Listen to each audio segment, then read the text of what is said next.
आणि शेतकऱ्यांचं अतोनात असं नुकसान झालं। या सगळ्या शेतकऱ्यांशी आपण बोलणार आहोत।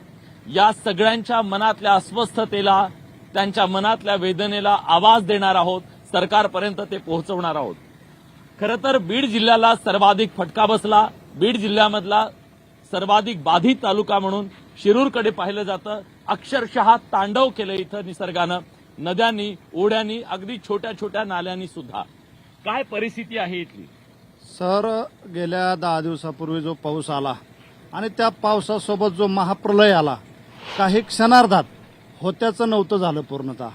गेल्या 15 दिवसापूर्वी या पावसाच्या अगोदर ज्या शेतकऱ्यानं ज्याचं पुढचं वर्षभराचं स्वप्न त्या पिकावर धरलं, ते पीक तर गेलंच गेलं, त्या पिकासोबत त्या पिकाच्या जमिनीतली माती पूर्णतः वाहून गेली। आणि आज हे जी लोक दिसते तुम्हाला, हे सगळे भयभीत लोक आहेत। पाऊस परत येईल, पाऊस वरचेवर येतोय, आपण नदीकाठावरती आहोत, आपली घरं गेलीत, आपण तर वाहून जाणार नाहीत ना, या भीतीपोटी आज कुणी शेतकरी रानात सुद्धा जायला तयार नाही। रानात गेलं तर पिकाची परिस्थिती पाहिली तर त्या पिकाकडे पाहून डोळ्याला पाणी येतंय अक्षरशः। या नदीकाठच्या ज्या जमिनी आहेत, या जमिनीच्या खाली जी माती आहे, त्या माती डायरेक्ट खडकापर्यंत जमीन वाहून गेली। या पिकावर त्या पिकाचा मोबदला शासनाने तर द्यावा, परंतु ज्या जमिनीतली माती गेली निघून, त्या जमिनीवर पिकवायचं काय, हा सर्वात मोठा मुद्दा आहे या ठिकाणी।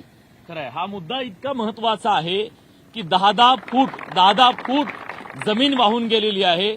शहरांमध्ये आपल्याला माहिती आहे, बाल्कनीमध्ये जर एक कुंडीमध्ये किलोभर माती आणायची असेल तर अमेझॉनहून मागवायला प्रति किलो 50 रुपयापेक्षा जास्त भाव आहे मातीचा। या शेतकऱ्यांची हजारो टन माती वाहून गेलेली आहे। नुकसान किती झालंय आपल्याला अंदाज आला असेल।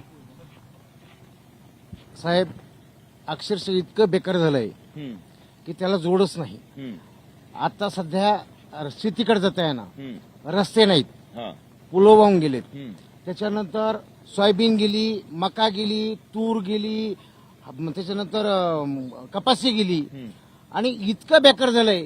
आता जे आमच्याकडे बँकेचं कर्ज आहे, आता हे बँकेचं कर्ज भरायचं कसं, आणि आता आम्ही काय करावं, हे आम्हाला एकदम एवढा पेच झालाय की त्याला जोडणे। आमच्या मुलाचं शिक्षण आहे, त्याच्यानंतर आम्हाला लेकराबाचे इंजेक्शन घ्यावं लागतं, म्हणजे समजा दवाखान्यामध्ये जावं लागतंय, त्याला पैसे नाहीत।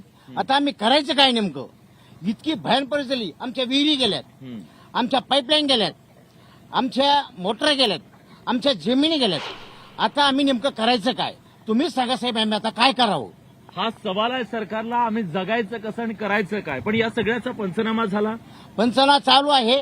2-2, 1-1, 1.5 परस खड्डे पडलेत वावराने।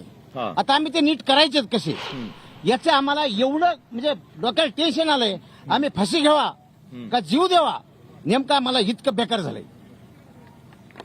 तर ही अतिशय वेदनादायी हे सगळं चित्र आहे। या सगळ्याबद्दल आपण बोलणार आहोत। तुमचं किती नुकसान झालंय? माझी 2 एकर शेती आहे, हा. त्यामध्ये तूर होती, कपाशी होती, पूर्णतः वाहून गेलंय। मुलं बाहेरगावी शाळेत येतं, हा. तर त्यांची फीस भरायला पैसे पण नाहीत माझ्याकडे। शाळेचा प्रश्न सुद्धा मोठा आहे। मुलांची दप्तरं गेली, फीस कशी भरायची? फीस माफी करण्याची मागणी सुद्धा होतीये, कारण आता शेतीत काहीच पिकलं नाही, त्यामुळे फीस कशी भरायची हा शेतकऱ्यांच्या समोरचा एक गहन प्रश्न आहे।